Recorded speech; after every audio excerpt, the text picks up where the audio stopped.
Hey, Melissa from Welcome to the Woods here. Today we're going to be going through some techniques I use to make wood signs for my home. Now for this technique I just spray painted once and that gave it the whitewashed, weathered look that I wanted. And I hand lettered all of this with Sharpie.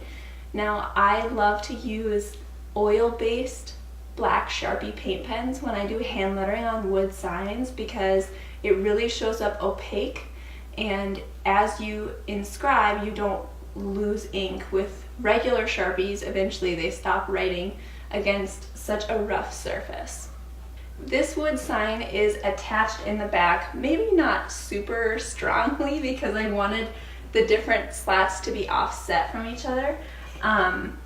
But you can see in the back, I just ran some other wood across and then screwed it in. And you can also see where I messed up hand lettering. I just flipped it over and used the other side of the palette. Now because this piece is really heavy, I put this type of hanging hardware on it. The wire distributes weight across the wood sign and hangs it safely on your wall. So now for this wood sign, I wanted a distressed look. And you can see me hand lettering this in the sped up version on my cover videos on my page. But I basically just haphazardly painted it white. I hand lettered with the Sharpie again. And then I came in with a sanding block and sanded all the edges and random spots throughout. To finish and really make it look worn, I added a wood stain, a dark wood stain, over the spots that I had sanded.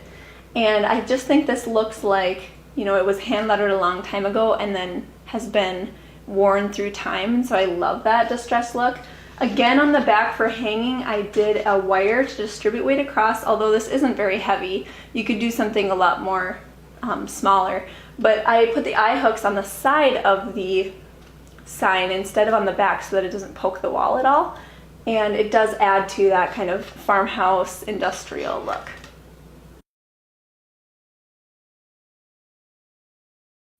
Now the third wood sign that I want to show you is this large one, and I actually stained the wood first on this guy, and again palette wood, but I stained the wood first and then I penciled out my letters and filled them in with just acrylic craft paint, highlighting "Be the Good" from the phrase "Believe there is good in the world."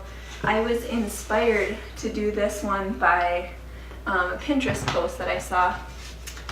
And on the back here, I secured just slats down and I nailed twice into each one. I probably should have used screws for a little extra strength, and then a heavy duty wire across the back.